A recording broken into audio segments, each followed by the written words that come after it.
Perkenalkan, nama saya Nur Ain Kadir. Pada video kali ini saya akan menjelaskan tentang ekonomi pendidikan. Yang pertama yaitu beberapa definisi ilmu ekonomi menurut para ahli. Yang pertama, menurut Aristoteles. Aristoteles berpendapat bahwa ilmu ekonomi adalah suatu cabang yang bisa digunakan melalui dua jalan, yaitu adanya kemungkinan untuk dipakai dan kemungkinan untuk ditukar dengan barang. Yang kedua yaitu menurut Adam Smith. Ilmu ekonomi menurut Adam Smith merupakan ilmu sistematis yang mempelajari tingkah laku manusia dalam usahanya untuk mengalokasikan sumber daya yang terbatas untuk mencapai tujuan tertentu.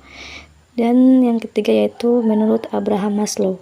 Abraham Maslow berpendapat bahwa ilmu ekonomi adalah ilmu yang berguna untuk menyelesaikan berbagai permasalahan hidup manusia. Selanjutnya itu urgensi ekonomi pendidikan, manfaat atau keuntungan pendidikan menurut nilai ekonomi. Ekonomi pendidikan merupakan paduan dua konsep yang sudah mapan, yaitu ekonomi dan pendidikan. Ekonomi sebagai ilmu telah mengkaji berbagai langkah manusia dalam mencukupi segala keinginannya dengan sumber daya yang terbatas. Prinsip-prinsip dalam kajian ekonomi adalah efisiensi, sehingga apapun jenis aktivitas yang diikuti dengan pengeluaran dana harus mempunyai manfaat yang besar. Dengan demikian, kajian ekonomi berorientasi pada kesejahteraan derajat hidup masyarakat yang tinggi sepanjang hidupnya. Selanjutnya itu ada biaya pendidikan. Pembiayaan pendidikan merupakan komponen yang penting dan tidak dapat terpisahkan dalam penyelenggaraan proses belajar mengajar di sekolah. Dalam rangka pembentukan potensi sumber daya manusia atau SDM, penggunaan anggaran atau pembiayaan pendidikan yang efektif dan efisien dapat menghasilkan SDM yang tepat guna dalam berhasil. Biaya pendidikan ditentukan oleh beberapa faktor, antara lain besar kecilnya sebuah institusi pendidikan, jumlah siswa, tingkat gaji guru atau dosen yang disebabkan oleh bidang keahlian atau tingkat pendidikan, rasio siswa berbanding guru atau dosen, kualifikasi guru, tingkat pertumbuhan penduduk, khususnya di negara berkembang, perubahan kebijakan dari pengajian dan pendapatan. Selanjutnya itu ada rumus yang bisa digunakan untuk menghitung cost per unit. Cost per unit atau total fixed cost atau total variable cost, total unit yang diproduksi di mana yang pertama total fixed cost, total biaya yang tidak berubah di perusahaan terlepas dari jumlah barang atau jasa yang diproduksi. Yang kedua yaitu total variable cost, total biaya yang diikuti berupa ketika ada perubahan dalam jumlah unit yang diproduksi. Dan yang terakhir yaitu total unit yang diproduksi, kuantitas atau jumlah unit yang diproduksi selama periode tertentu. Yang berikut ada rumus yang bisa digunakan untuk menghitung total cost. Rumus biaya total digunakan untuk menggabungkan biaya variabel dan biaya tetap dari penyediaan barang untuk menentukan total. Rumusnya adalah biaya total sama dengan biaya tetap rata-rata X biaya variabel atau rata-rata dikali jumlah unit yang diproduksi. Selanjutnya yaitu ada analisis permintaan terhadap pendidikan. Permintaan diartikan sebagai perilaku konsumen dalam membeli suatu jenis barang dan jasa tertentu. Permintaan tunduk pada hukum permintaan yang berbunyi jika harga barang turun maka jumlah barang yang diminta naik dan sebaliknya. Hubungan antara jumlah barang yang diminta dengan harga bersifat negatif. Permintaan menggambarkan kesanggupan konsumen dalam membeli suatu barang pada berbagai tingkat harga pada periode tertentu. Hukum permintaan berlaku untuk semua barang dan jasa termasuk pada sektor pendidikan, meskipun tetap pada asumsi bahwa faktor-faktor lainnya tidak mempengaruhi atau ceteris paribus. Selanjutnya itu ada cost benefit dan rate of returns analysis. Cost benefit analisis atau analisis biaya manfaat kerap digunakan untuk menganalisis keputusan bisnis. Cost benefit analysis adalah perhitungan yang dilakukan dengan menjumlahkan manfaat suatu situasi atau tindakan dan lantas mengurangi biaya yang terkait dan pengambilan tindakan. Rate of returns analysis. Definisi rate of returns analysis keuntungan atau kerugian bersih dari investasi selama jangka waktu tertentu yang dinyatakan sebagai persentase dari biaya awal investasi. Arti sebenarnya bisa juga disebut dengan tingkat pengembalian. Selanjutnya itu ada current cost dan direct cost. Current cost definisi current cost accounting. Istilah current cost accounting adalah biaya yang diperlukan untuk mengganti aset pada periode berjalan.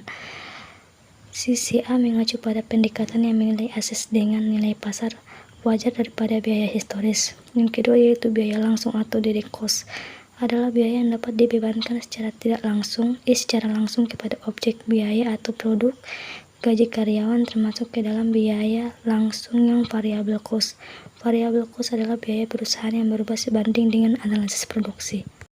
Selanjutnya itu ada pandangan tentang nilai ekonomi pendidikan serta usaha-usaha yang perlu dilakukan untuk meningkatkan nilai ekonomi pendidikan. Stabilitas makroekonomi perlu didukung oleh pertumbuhan ekonomi inklusif dan berkesinambungan. Untuk mewujudkan hal tersebut, diperlukan dua kebijakan penting. Yang pertama, pemenuhan sebagai faktor pendukung bagi pertumbuhan ekonomi dan penyerapan tenaga kerja, khususnya percepatan pembangunan infrastruktur baik fisik maupun lunak. Yang kedua, pengembangan sektor-sektor ekonomi potensial yang berdaya saing tinggi dengan mengoptimalkan pemanfaatan teknologi, informasi digital, dan e-commerce.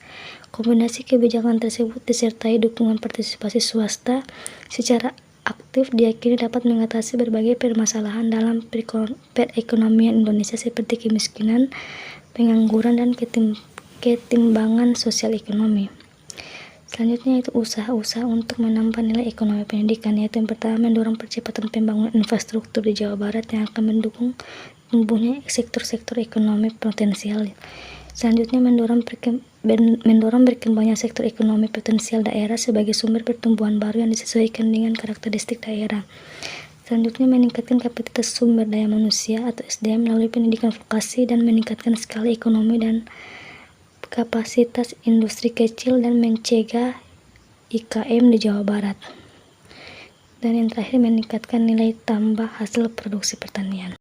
Selanjutnya itu ada relasi ekonomi pendidikan kreatif dan keterampilan berwirausaha bagi mahasiswa dalam implementasi Merdeka Belajar. Proses pembelajaran dalam kampus Merdeka merupakan salah satu perwujudan pembelajaran yang berpusat pada mahasiswa, yang sangat esensial.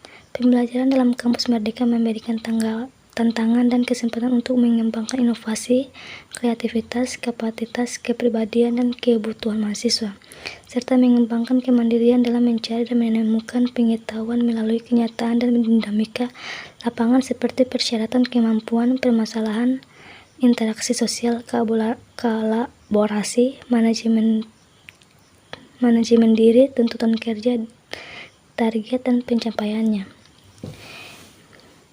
Melalui program Merdeka Belajar yang dirancang dan diimplementasikan dengan baik, maka hard dan soft skill mahasiswa akan terbentuk dengan kuat, menghasilkan suatu produk dan mencakup bahan baku yang diperlukan untuk memproduksi barang tertentu. Dan yang terakhir ada konsepsi manajemen permasalahan pendidikan untuk keberhasilan bersaing antara lembaga pendidikan. Pendidikan adalah usaha sadar dan terencana untuk mewujudkan suasana belajar dan proses pembelajaran agar peserta didik secara aktif mengembangkan potensi dirinya untuk memiliki kekuatan spiritual, keagamaan, pengendalian diri, kepribadian, kecerdasan, akhlak mulia, serta keterampilan diperlukan dirinya, masyarakat, bangsa, dan negara. Pendidikan adalah sebagai upaya untuk memanusiakan manusia. Tanpa pendidikan, maka diyakini bahwa manusia sekarang tidak berbeda dengan generasi manusia masa lampau yang dibandingkan dengan manusia sekarang telah sangat tertinggal baik kualitas kehidupan maupun proses-proses pemberdayaannya.